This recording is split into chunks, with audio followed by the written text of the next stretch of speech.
Rams, and welcome to another Monday Night Sports Show. I'm Rachel Hallam. And I'm Ethan Bird. The Mountain West basketball tournaments are right around the corner for both the men and the women. We celebrate recent history made on the NFL on International Women's Day. And of course, we will duke it out tonight down in the DMs to answer your questions. Do not go anywhere because CTV starts right now.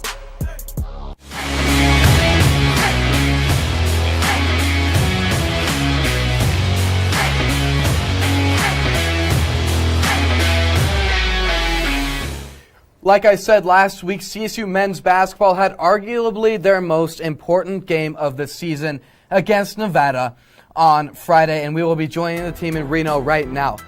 Kendall Moore to Isaiah Stevens. Can't find any room, but Kendall Moore has a little bit more. Splash three, one of the deadliest duos of guards in the Mountain West. James Morris just drops it off in the lap of Isaiah Stevens. He says, okay, I'll give you a three. Thanks, James.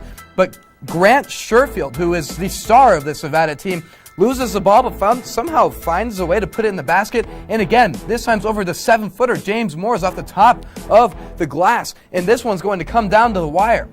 Rams up three. Isaiah Stevens in his bag hits it, but it's all going to come down to the final seconds. Grant Sherfield hasn't made a three yet, puts it up, and puts Nevada up three with 0.8 seconds. One put back on it. Isaiah Stevens was probably the sickest shot of his career, but was it made in time? Let's take a look at it. It was not quite out of his hands yet.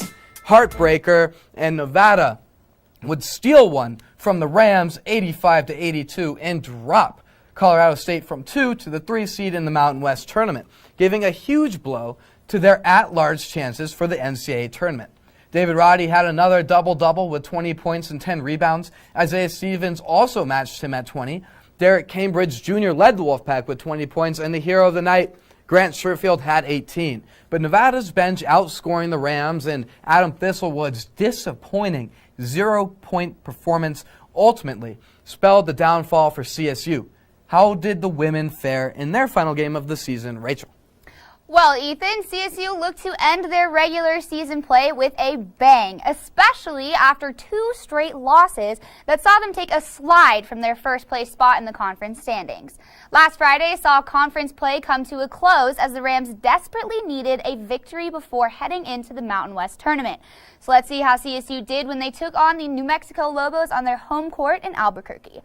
Starting off with McKenna Hofschild, star of almost every game recently, up the middle by herself. 1, 2, 3 bounces in, looking like Kawhi Leonard with his game-winning shot right there. Puts 2 up for the Rams. Hofschild again, this time underneath to Ellie Bonney for a nice, easy layup. Rams are looking pretty clean, still down. Now, just under 6 minutes left in the fourth quarter, down by 3, and Jamie Bonnerans hits a nice, beautiful 3 to tie the game at 58 apiece. You can see the excitement on the Rams, and Bonnerans wanted to do this all by herself, tried to get the Rams back in this. Here's a nice little layup from her, nice 2 on the board, but unfortunately, it was not enough, and with only 5 lead changes the whole night, and the Lobos holding the largest lead of the game with 14 points. The 71-62 loss was an upsetting one for Rams fans, to say the least. And despite the Rams' best efforts to regain control of the game, the Lobos were not about to let the Rams slide by with a victory to even up the series. But while the team couldn't pull through, Colorado State's side of the court wasn't short of great individual play.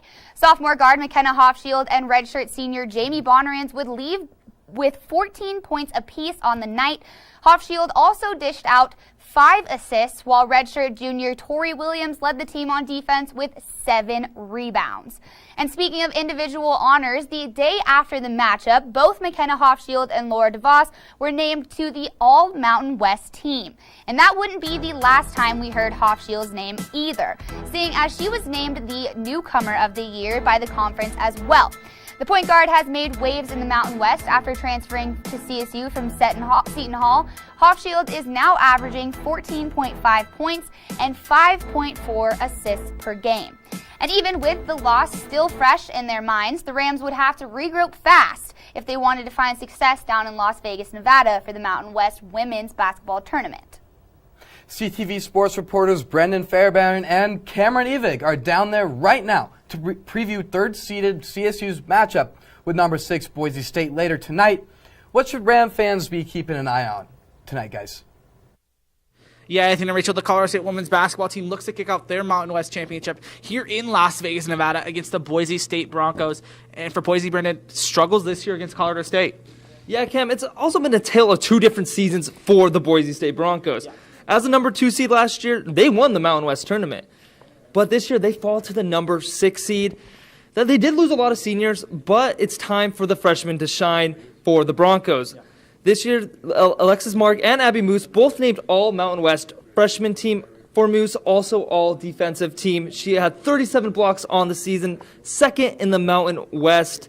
But for the offensive side for the Broncos, Jade LaVille, also all Mountain West honors, averaging 17 points per game, which puts her third in the conference.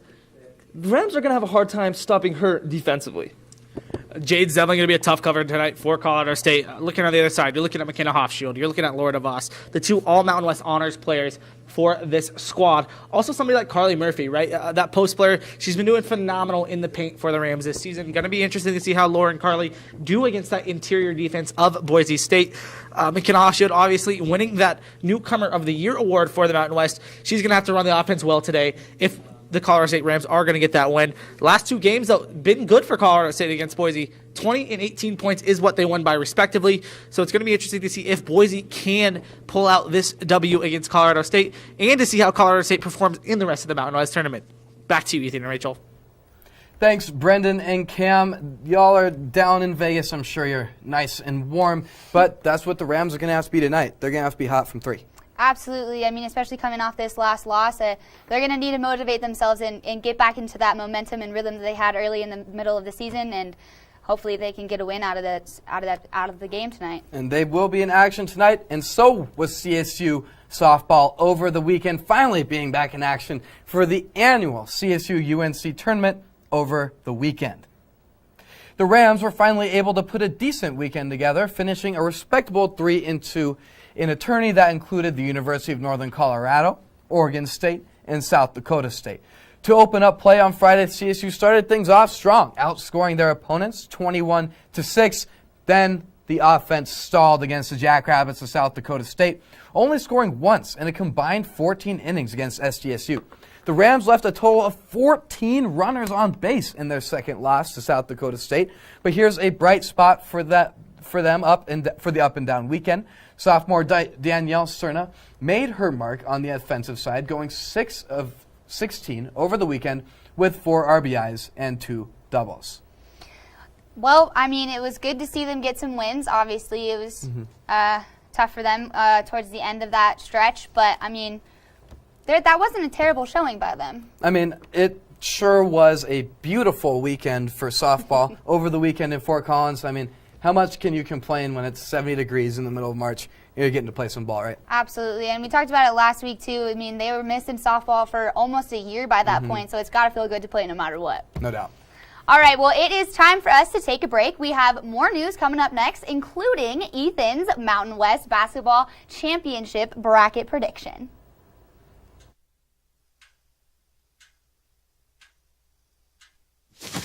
Awkward.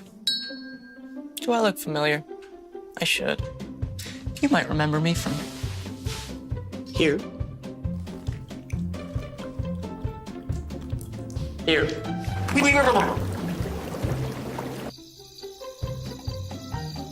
Or maybe even here. But an awkward silence can be a great thing. It can actually be a perfect moment to reach out to a friend and ask if they're okay if they seem down. Doesn't matter how you say it. You all right? Everything's okay? All G? You all right, girl? You cool? You bugging dog. Just show you're there for them. Go on, Kelly. CZ awkward.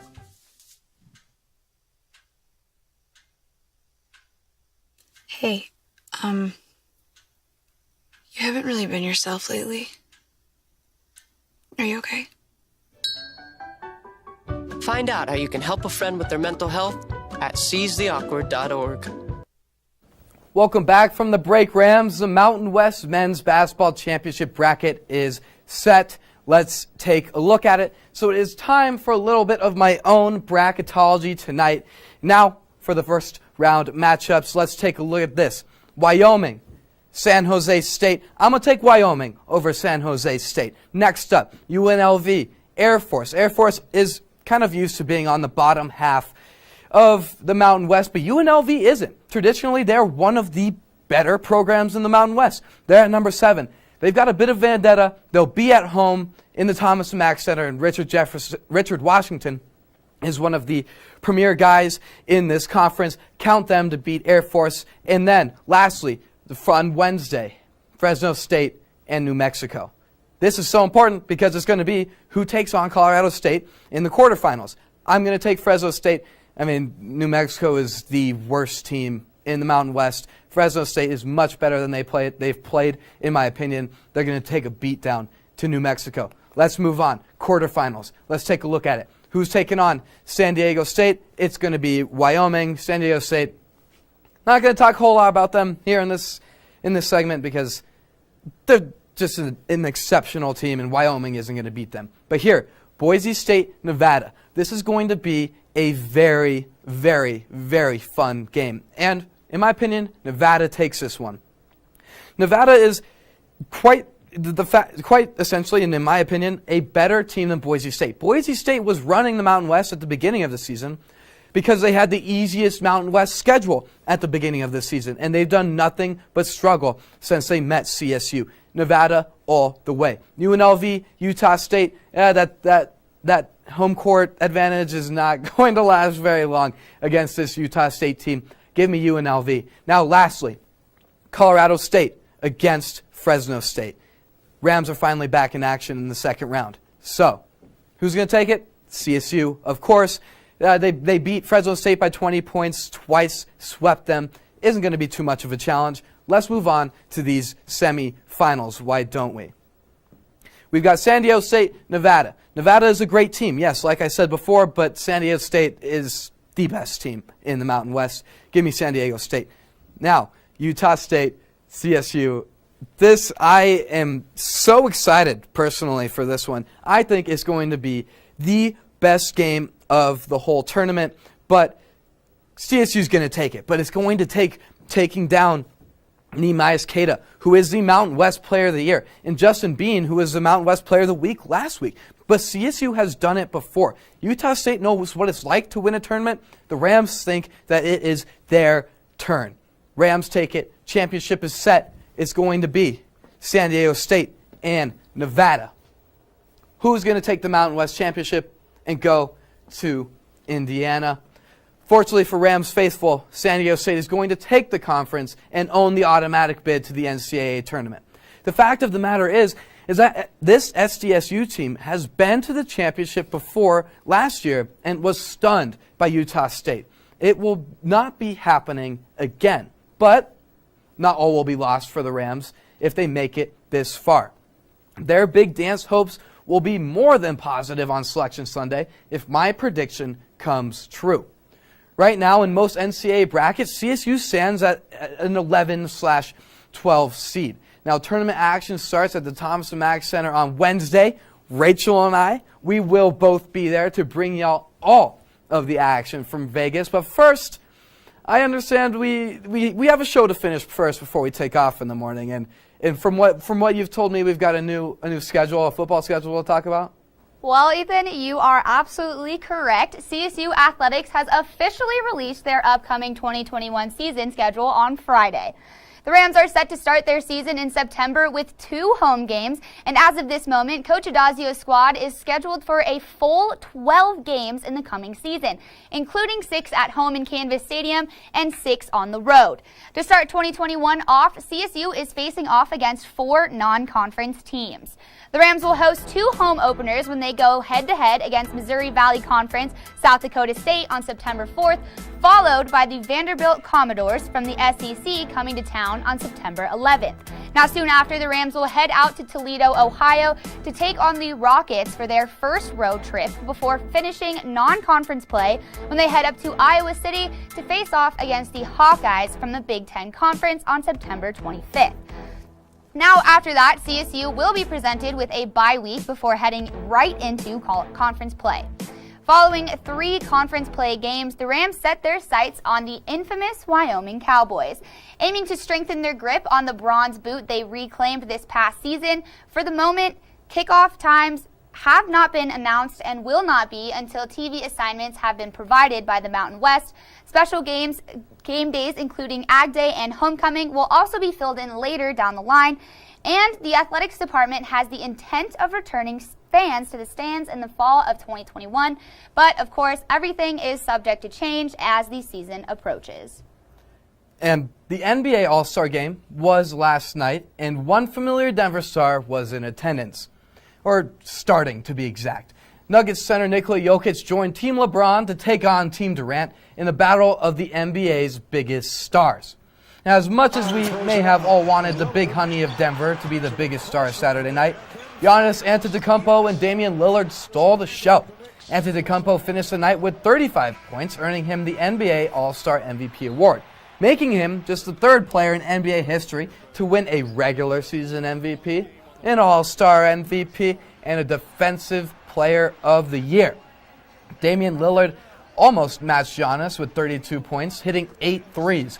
And if you could not have guessed by now, Team LeBron handled Team Durant.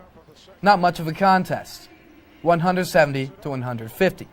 Jokic had 6 points, 7 rebounds, and 5 assists in the win.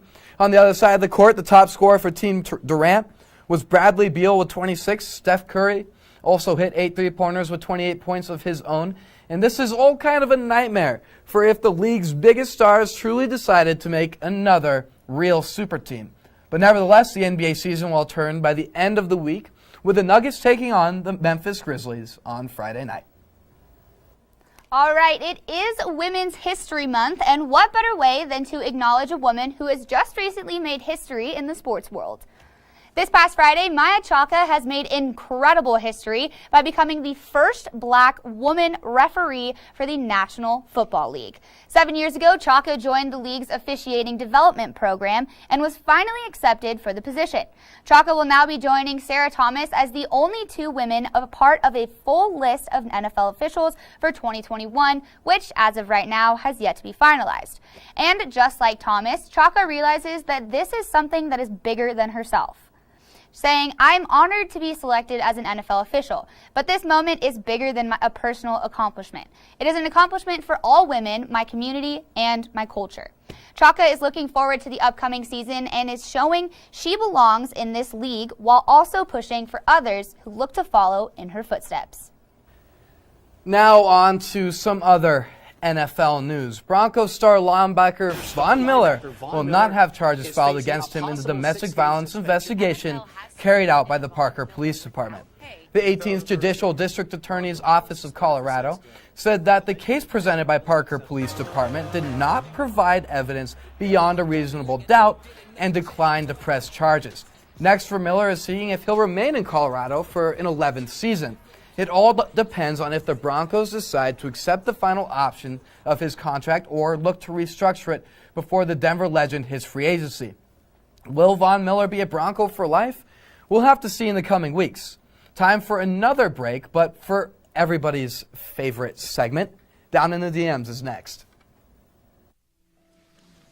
So there you are, shuffling through a stack of resumes and you come to mine.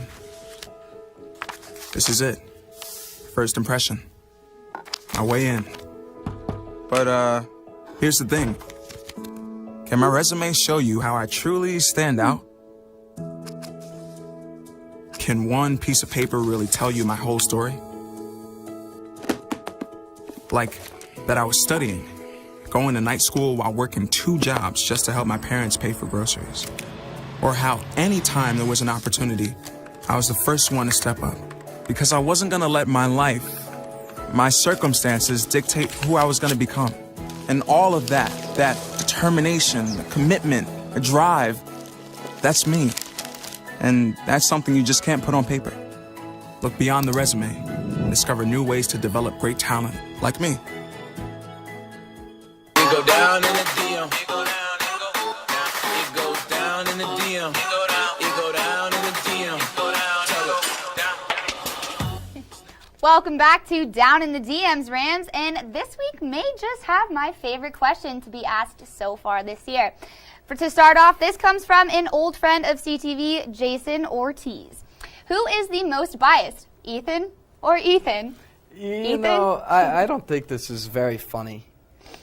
Because, Jason, first off, let me just get a message out to Jason. Okay. You just have a vendetta against me. You just because we don't agree doesn't mean I'm biased. It means you're just as biased as me, buddy.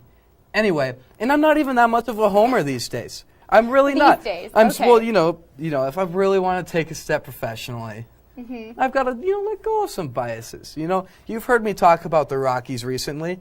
Not a whole lot of good stuff. You know, I can center myself. You, however, let me just bring up one name, and we'll just. One name? I'll just say Okay. Phillip Rivers. Oh my right? gosh. Yep, there it is. I knew that's what's happening. Okay. And now you tell me who's more biased.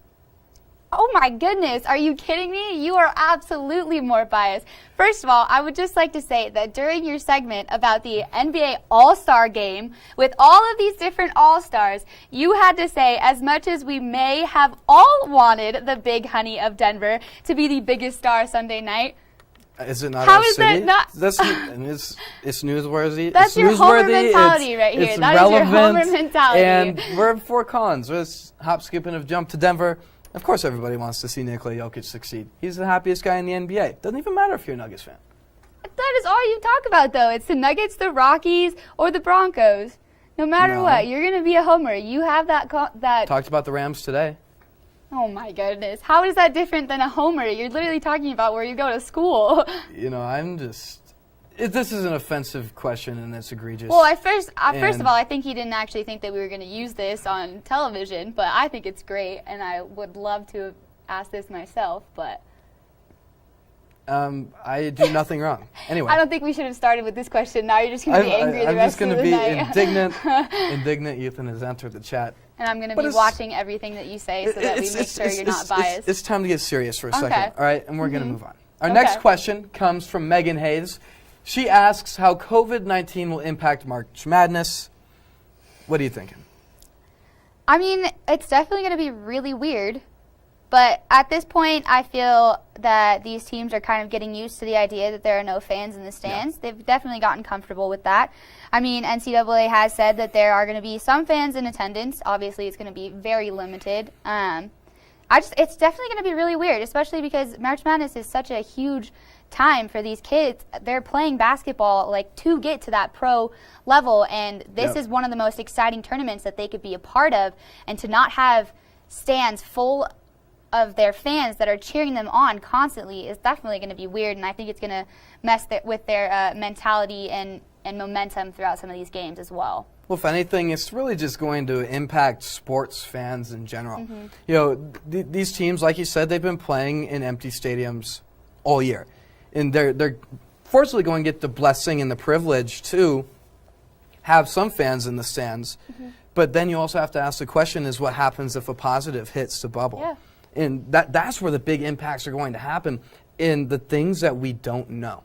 There are a lot of unknowns here. What happens if games have to be canceled? What happens if a fan brings COVID-19 into an arena? Yeah. You never know. And really, if anything, if that happens, the people that are going to get hurt most are the fans at home. Because March Madness is the best sporting event of the year, every year. It's the happiest time to watch basketball. I'm getting goosebumps just thinking about March Madness. So really, the impact of COVID-19 on this remains to be seen.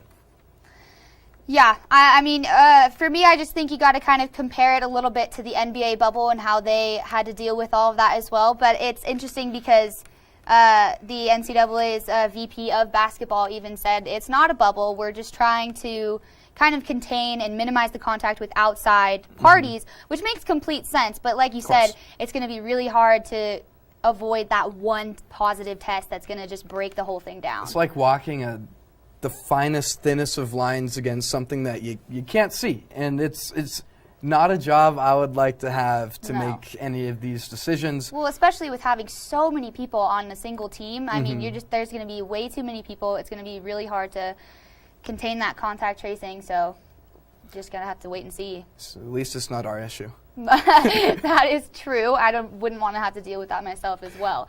But anyway, lastly, we're going to move on to our final question from Benjamin Anderson. How will Blake Griffin fare in Brooklyn? Ethan?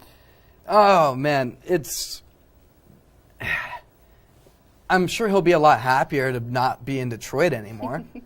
If anything, he's playing for a much better team. In terms of share of minutes, I doubt he's going to get the amount of minutes that you would prefer, especially when you have Kevin Durant, Kyrie Irving, and James Harden on a team, or even not even minutes, but share in scoring. But I don't think that's too much of an issue for Blake right now because he's only averaging 12.3 points per game this season compared to his career average of 20. So I think this is a great addition for the Nets. He at least adds a little bit of defense to that team. So maybe 160 won't be scored against them, 150 in the coming weeks. But Blake really won this. Oh yeah, I would absolutely agree with that. The only thing is, I do agree that this is probably a great chance for him. I think that he's gonna do pretty well on Brooklyn. But like you said, he's not gonna have as many minutes as one would look for going on to a team like this. But yeah, because you got KD, you got Harden, you got Kyrie, you got this whole team that is finally meshing together, and they're able to find their foot on the court and get themselves to the best chance that they have right now at winning a championship. I mean, This is probably his best chance of winning a championship for a long time. And like you said, his scoring average is not as high as he would like it to be, but that's also because he's been dealing with a lot of injuries lately. So I think as long as he can keep himself healthy and up to speed and healthy, I'm just going to emphasize that one more time. Double up on healthy. Yeah, if he can kind of stay off the sideline from injuries, I think it's going to be really good for him to be in Brooklyn. I mean, $1.22 million to kind of ride off into the sun. I mean, how many more years do we have left with Blake Griffin? Yeah, seriously. I can't even really remember an NBA without Blake Griffin. He has been in the league, much longer than anybody really realizes, and really molded this league into a really fun and competitive environment. And it's just probably a dream situation for him. He gets off of a stellar team onto a stellar team, bars, and then makes some money out of it. I would just like to see him go back to I have to move on from that. I'm not even going to touch that. But anyway, I would just like to see him go back to his state where he was just dunking all the time. I definitely miss that version of Blake Griffin.